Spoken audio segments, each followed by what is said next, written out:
Hey there, I'm Caroline and welcome to my backyard garden. This is another garden tour update and it's July 7th, 2020. And I do my updates every other week just because, sort of a lot changes, but not enough week to week. So I like to wait just to make sure, enough happens and that these are exciting enough videos. I know right leading up till now, it's just been watching things grow, and now basically this week, this was a big week. We had a huge harvest, we planted some more things, and we had the first rain we have had in days, and it was a big one. So it's further along in the afternoon. It might continue to rain, but I figured I would at least show you what it looks like right now and take you along as I kind of repair any damage that's been done by the rain. So let's start now. Now check this out. Anytime we've had rain, it's been barely 1/4 of an inch. Look at that, almost 5 inches. Isn't that insane? Let me go check the other one actually. That one's a little bit more accurate than this one. Yeah, wow.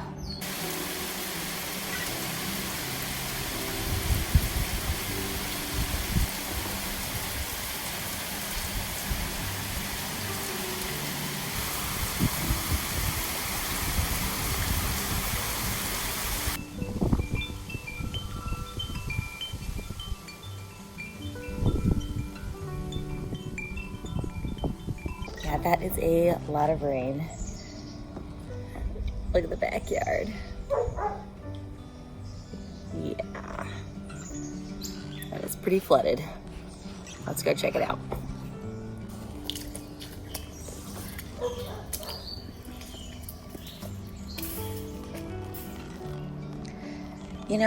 It's already gone down quite a bit. I was out here and there was still a lot of water. All these poor flowers, they just got pummeled. Sorry, flowers. But in between, yeah, this is still fairly deep. Shallows back out again. Wow. And the poor squash, look. Aw. It just fell right off of this trellis. So today I am going to put it back on using those sticks as another form of support, and maybe even just wrapping it with string just to create sort of a webbing.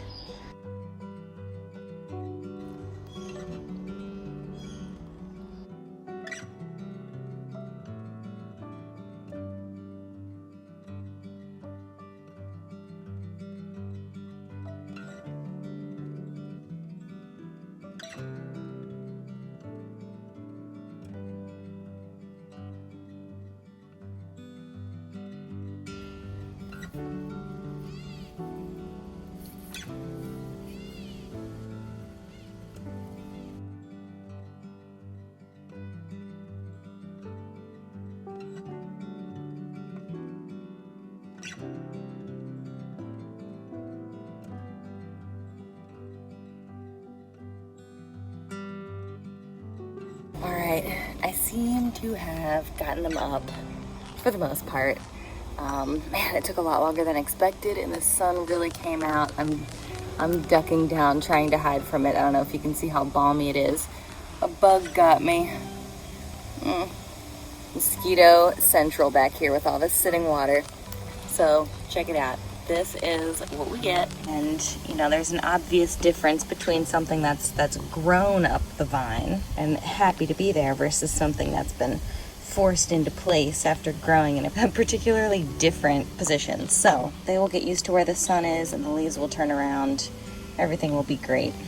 And honestly, it was just in time because we're just now starting to see the lemon part of the squash. We keep seeing all these male flowers. They have all these long stems without any fruit. So instead of a long stem, you should see a little baby fruit, and that's a female flower. So we've got one started here. Where else do we see one? I know there are two. Here's another one back here. Hopefully there are a few more coming along as well. I know we've just had a ton of male flowers and nothing else. So speaking of flowers, their neighbor next door, the eggplants, are starting to put off their first flowers. Right there. Little floppy fuzzy guy. And then we've got a couple over here. Ooh, this one opened. Aw, cool. And then we've got another one here. Oh, that's exciting. Finally got some action. So I should probably do the same thing I just did to this one before it gets too heavy.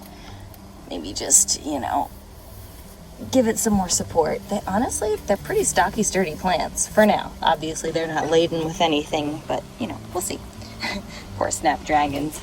The sunflowers, this one's finally getting a top on it. Look. Cool. They've been pretty scrawny, but I think this one at least has finally reached that sunny point. Look, almost. It's reaching. So close. So this bed used to be our carrot and potato bed. We finally pulled everything and planted some corn. So we actually had our niece and nephew swing by for a visit to the garden, and we thought, you know, we're a couple weeks out from harvest date, but you know, we thought it would be more fun than anything to spend that time with them and let them have the experience of pulling that kind of stuff up and, you know, eating baby carrots straight out of the ground. So it was great. And I did happen to pickle whatever was left of the little baby carrots. As you can see here, I just, you know, processed them and cut them. I did leave them in the water for like 2 days before I got to process them, and that was really dumb. So it kind of ruined about half of the batch, and I was only able to get 2 small jars out of it, but I've never made them before, so they're pretty gorgeous. I'm a little nervous since I've never done this before, but we will have to see how they turned out. I will give you an update for sure.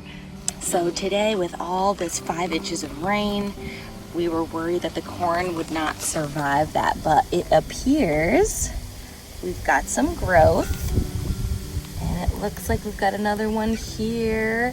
Another one right there and there. So, oh yeah, we've got them just peeking up right now. So, yeah, oh, there's another row. Aw, look at them. So we're gonna grow some sweet corn.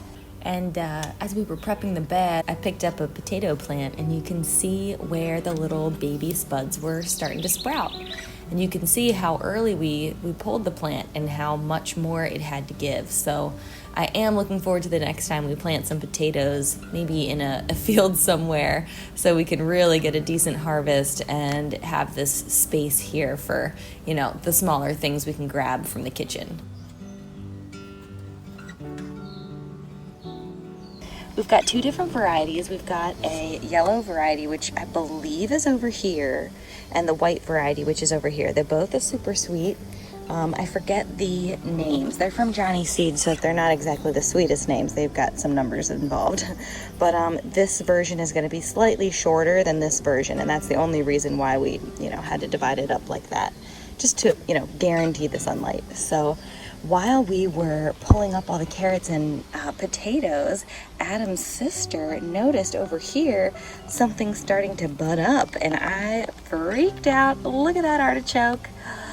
You know, I honestly was not sure if this was going to happen, because they're supposed to be, like, if they don't have a proper cold period, then they won't develop the head the first year. You have to wait for the second year. But check it out. Boop, boop, boop, boop. So I forgot that I had started 2 of each variety. I got 2 different varieties. I always get like a fun, colorful variety because that's fun. And then I always get like the standard, yes, I will produce variety, because, you know, you don't want to just like go all crazy with all these heirloom varieties that might, you know, be diseased or might not work out. So to my surprise, the Purple Beauty is coming along, and check this one out. The second one coming along. So I'm expecting this whole thing to start budding up soon. Look, it's so pretty. I love it. I wonder if this is gonna get bigger, if that's it. It kind of seems like that's it. I don't know. I'll keep you posted. It really reminds me of like 100-year-old turtle. just like whatever his mouth would look like. I don't know. That's just the vibe I get. He's a little gnarly. So I'm enjoying that a lot. And all the ferns of the asparagus are just loving life. And I bet you we're gonna have some new shoots after that rain. Yup, there we go. They are growing as I speak. Let's see if we can find any. Oh, is that a new one? Yes, this is so cool. Man, sure thing, after every rain. Look at that, there's another one. Oh, that's cool. Over here, these are all of the radishes, and the seed pods are huge. They're blocking the pathway, so I had to kind of ring them up in our Florida weave over here with the blackberries. But check these out. So once I'm gonna just let them dry on the vine, if you will, and I will harvest them and use them this winter to grow these two different varieties.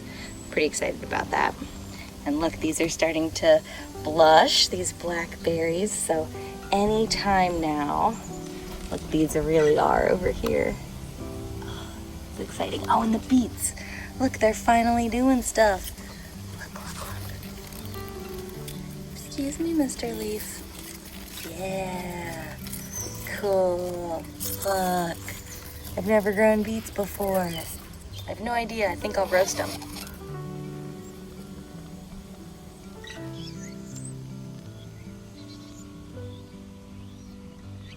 And right here, these lilies have finally opened up. Check those out. They're so tropical. I feel like this is our tropical bed back here. Look at this. That's incredible. Wow.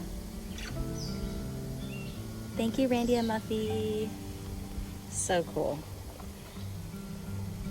Very tropical. They almost look like peppers waiting to be picked. Look at that. Stunning.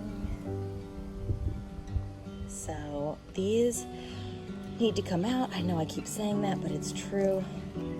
I should just like give this guy a yank and just pull it right up. Let's see if that'll work, or if I need to cut it.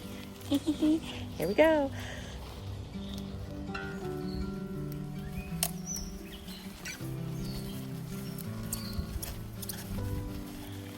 Nice.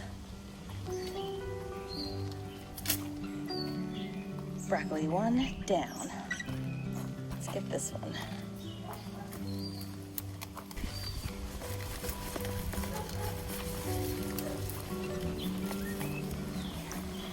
Perfect. What else? This one, I'm gonna let it go. It finally has started to develop a head. Where are ya? There you are. So, gonna let this one grow. Finally harvest a head from that. But the others, you're out of here. We got one more. Let's do this. Got some seed pods started. Wonder what that tastes like.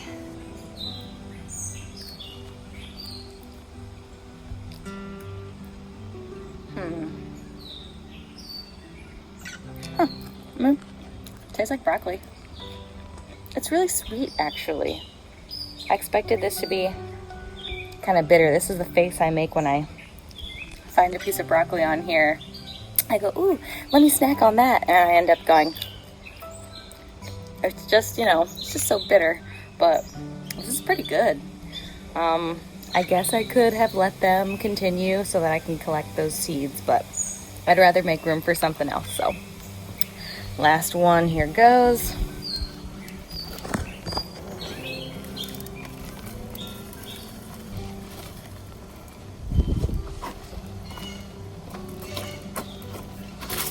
Now hopefully more nutrients can go to those. We shall see. I'm thinking of pulling up these other broccoli plants as well because they're just not producing anything. Might just be too hot, and I can grow them over the winter. So I kind of want to just do what we did with the corn, give up the space, and grow something that we can only grow in the warm weather. So maybe let me know what you guys suggest. I'm thinking of growing some bush beans, putting them in its place, but we also have this whole bed of lettuce and greens that is definitely ready to go. Everything is bolted like crazy. The chard is still going strong, but everything else is basically just done.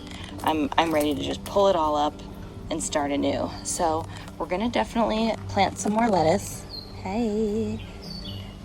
But we're gonna do it like in individual heads instead of doing the cut and come again. Look, they got huge and then just got completely toppled over in the rain. So look at these things. I mean, this, it's starting to bolt for sure. So it's time.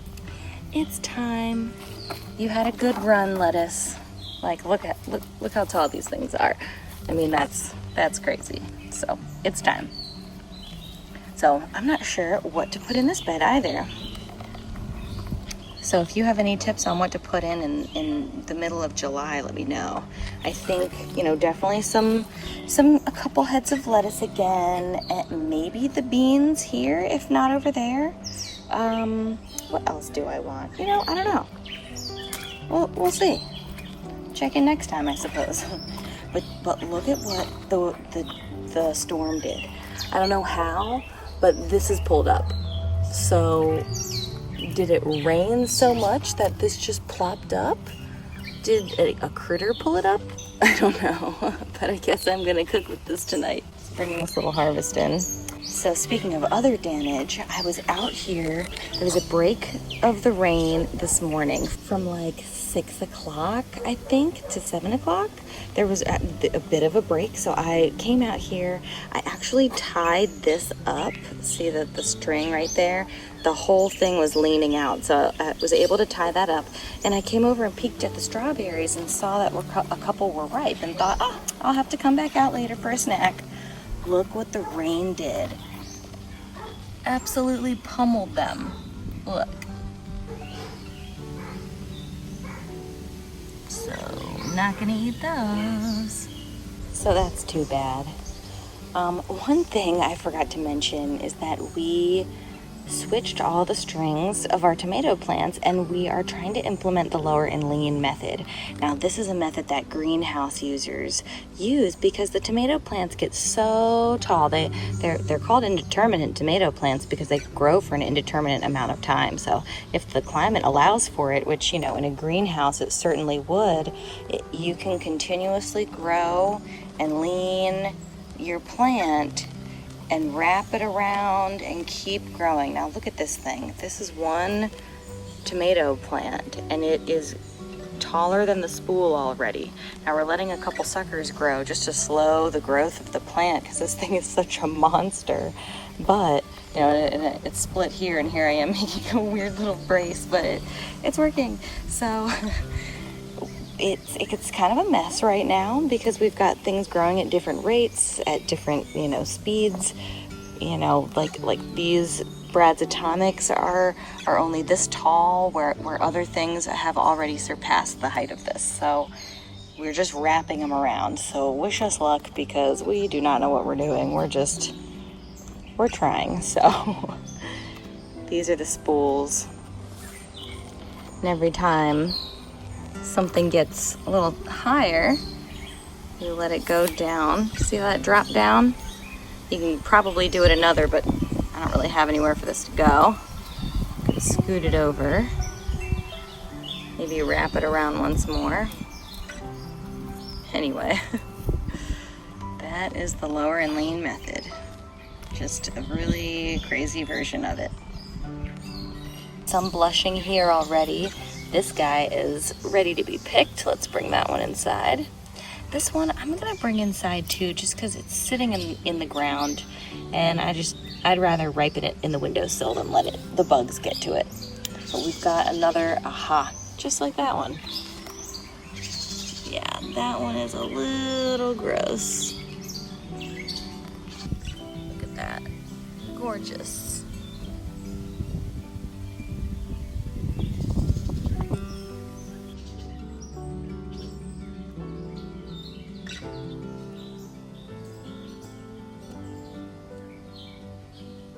Now I'm gonna bring you over to the peppers. it's time for these guys to get a little one-on-one because they are starting to develop their little peppers. So this one is the jigsaw pepper, which is my new love. Look how pretty this plant is. I'm obsessed with the variegation, the variegated leaves with the white and the green. They're just so pretty. Speckles of purple. Look at that. That's just stunning. Absolutely love it. And it has so far formed these little purple peppers. So we haven't had one yet, but I'm curious to know what that's like. And next we have the fish pepper, which is also variegated. Look. Oops. It's got adorable white stripes. I'm loving it. How cool. Not so much there. That one has a little. This one's got a little bit of stripe to it. Oh, these are cool. Very pretty. Let's see, what do we have over here? Got some habanero peppers. Let's see, aha. There's one. That one looks spicy. This plant is just covered from top to bottom in peppers. And the shishito peppers right next to it are just the same. Then over here we've got the poblanos. Those are almost like little trees. Look at this branch. It's so long and tall. It's kind of funny.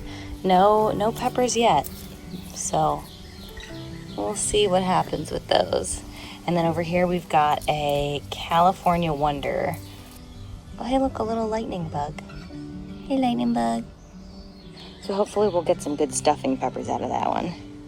As for the rest, we will have to wait and see how they produce.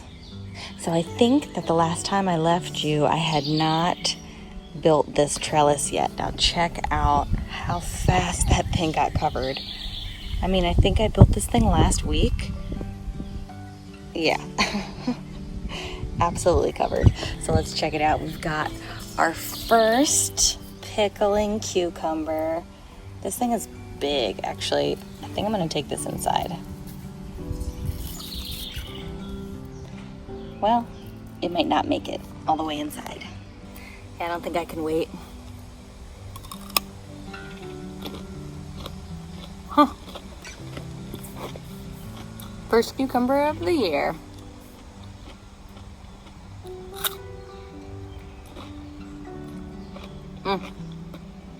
Yep, that's awesome. So, I see some more growing. I don't feel so bad. Sorry, Adam. There are plenty of blossoms and plenty more pickles developing, or pickling cucumbers, I should say. I'm just skipping right over and calling them pickles. Now you can see all the tiny cucamelon vines crawling all over. We have a couple blossoms, but no fruit yet, so I'm excited to snack on those for sure. They've actually made it all the way to this side. You can see this skinny vine right here. That's a cucamelon vine. So I have a feeling those things will be taking over in no time. One thing I have noticed is these are finally setting off little blossoms. Now, I was not expecting these to be so laden with flowers, but it looks like I'm gonna have blooms all the way up the stem, which is pretty cool. Look over here, the one already started. That's pretty. Yay. Guess I'll just leave this here for right now. Okay, so the only other thing, excuse me, are these watermelons. I guess the watermelons and the Minnesota midgets next door. So we've got a couple blossoms, only male flowers so far. So soon we'll have some melons, hopefully. So.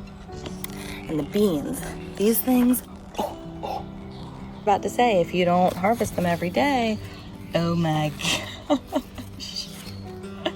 Sorry, little baby one. Wow. Okay, I better stop and harvest real quick.